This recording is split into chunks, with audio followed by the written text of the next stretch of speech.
Assalamualaikum warahmatullahi wabarakatuh. Selamat pagi Dewan Juri yang terhormat. Salam sejahtera untuk kita semuanya. Om Swastiastu, Namo Buddhaya, dan salam kebajikan. Perkenalkan, saya Nadia Pramesti Putri sebagai pembicara pertama dari tim pemerintah pada perdebatan pagi hari ini. Masih diperdebatkan pada pagi hari ini adalah Dewan ini akan mengembangkan robot berbasis Artificial Intelligence atau AI yang dapat meniru orang-orang terkasih yang telah meninggal dalam hal penampilan, kepribadian, dan tingkah laku. Dewan Juri yang terhormat, supaya pembicaraan hari ini lebih terarah, saya akan mengarahkan pembicaraan hari ini hanya di Indonesia saja. Sebelum saya menyajikan argumen saya akan mendefinisikan mosi tersebut dalam 5 kata kunci. Yang pertama adalah mengembangkan, yang kedua adalah robot AI, yang ketiga adalah meniru, yang keempat adalah orang-orang terkasih, dan yang kelima adalah meninggal. Kata kunci yang pertama yaitu mengembangkan memiliki arti modifikasi sesuatu, merubah sesuatu, atau mengubah atau membentuk sesuatu menjadi lebih baik. Lalu yang kedua adalah robot AI, yaitu teknologi buatan manusia yang memiliki ciri fisik meniru ciri fisik manusia dengan kemampuan berpikir, berlaku, dan memiliki kecerdasan layaknya manusia. Lalu yang ketiga adalah meniru. Meniru adalah sikap mengikuti segala hal, baik yang dilakukan oleh subjek maupun yang dipakai oleh subjek, dan menerapkan segala hal tersebut di dalam dirinya sehingga menjadi ciri khas dalam diri. Lalu yang keempat adalah orang-orang terkasih, memiliki arti orang-orang terdekat yang memiliki ikatan perasaan dengan kita seperti keluarga, orang tua, saudara, sahabat, dan pasangan. Yang terakhir adalah kata kunci meninggal, yaitu yang memiliki sinonim telah tiada, merupakan proses meninggalkan dunia dan tidak akan hidup kembali. Dewan Juri yang terhormat, sebagai pembicara pertama dari tim afirmasi, saya sangat setuju terhadap mosi tersebut karena didasari oleh hal-hal berikut. Peristiwa kematian adalah peristiwa yang tidak bisa kita perkirakan sebelumnya, peristiwa yang tidak bisa kita sangka-sangka, dan pastinya peristiwa ini adalah peristiwa yang selalu dan akan dialami oleh semua orang dalam hidup. Peristiwa kematian pasti akan meninggalkan duka bagi siapapun yang ditinggalkan. Apalagi yang meninggalkan adalah orang-orang terkasih, di mana orang-orang terkasih itu yang selalu kita temui setiap hari, yang selalu kita topangi setiap hari, yang selalu kita tunggu kabarnya, yang selalu kita bagikan kasih sayang bersamanya, dan juga selalu kita berikan kisah-kisah dan juga butuhkan perlindungannya. Tidak akan terbayangkan bagi kita kalau misalnya kita ditinggalkan oleh orang-orang terkasih, pasti sangat menyakitkan dan sangat menyayat hati. Dewan Juri yang terhormat, duka yang dialami oleh orang-orang yang ditinggalkan oleh orang terkasih itu tidak bisa kita perkirakan, apalagi duka yang itu sangat besar. Ada yang setelah ditinggalkan itu besoknya dia menjalani kehidupan normal dan bahagia seperti biasa, ada yang harus menunggu 7 hari baru dia bahagia dan menjalani kehidupan normal, ada yang bahkan bertahun-tahun dan berbulan-bulan itu dia harus mengalami duka yang sangat besar karena ditinggalkan orang-orang terkasih.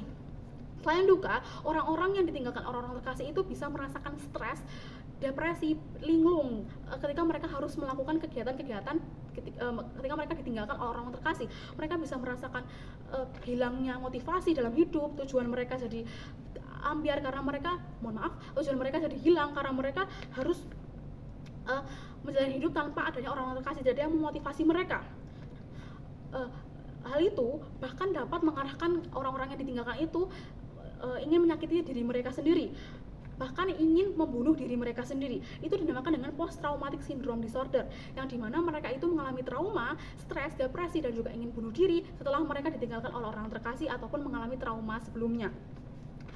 Seperti yang kita ketahui, sudah banyak di Indonesia yang banyak orang-orang di Indonesia yang melakukan hal ini karena ya duka itu sangat besar. Jadi tidak bisa kita herankan kalau misalnya orang-orang itu ingin bunuh diri karena mereka sudah tidak memiliki motivasi lagi untuk hidup.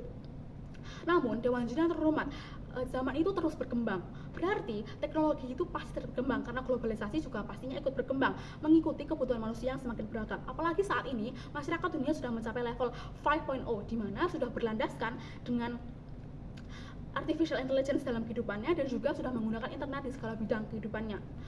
Seperti yang saya jelaskan sebelumnya, teknologi AI itu pasti berkembang karena mengikuti kebutuhan manusia, berarti akan semakin canggih.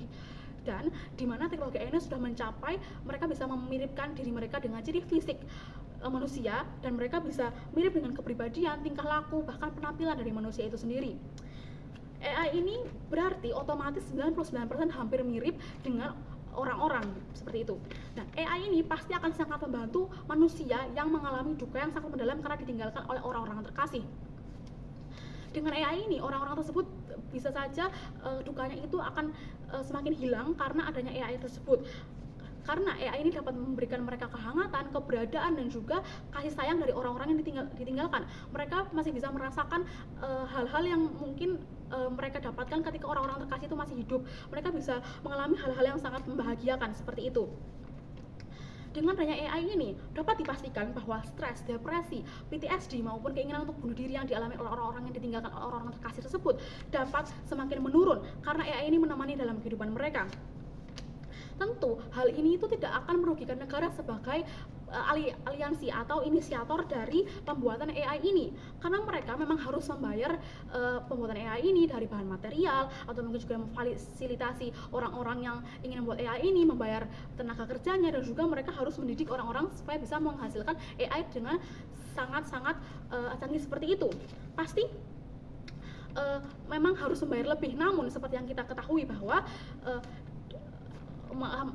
pemerintah ini pasti akan sangat mendapatkan hal yang sepadan, karena produktivitas manusia itu ketika mereka mengalami duka itu pasti menurun, tetapi ketika mereka tidak lagi mengalami duka, pasti aktivitas mereka akan berjalan seperti biasanya, dan juga produktivitas mereka pasti akan terus berkembang, bahkan lebih baik daripada sebelumnya, sehingga perekonomian negara pun tetap akan stabil meskipun orang-orang dalamnya itu mengalami duka yang sangat mendalam, di mana mereka itu akan mengalami akan mendapatkan motivasi lagi dari AI ini, karena mereka masih bisa bertatap muka atau melihat langsung cloning dari orang-orang yang terkasih dari mereka itu.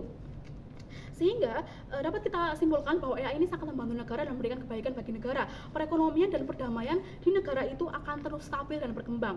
Sehingga AI ini haruslah benar-benar dikembangkan di negara-negara yang di dunia gitu, karena memang sangat-sangat menguntungkan bagi negara yang membuat AI ini. Sehingga Dewan Juri yang terhormat, saya sebagai pembicara pertama dari tim afirmasi kembali menegaskan bahwa saya sangat setuju dan sangat meyakini kebenaran dari mosi Dewan ini akan mengembangkan robot berbasis artificial intelligence atau AI yang dapat meniru orang-orang terkasih yang telah meninggal dalam hal penampilan, kepribadian, dan tingkah laku. Sekian, terima kasih.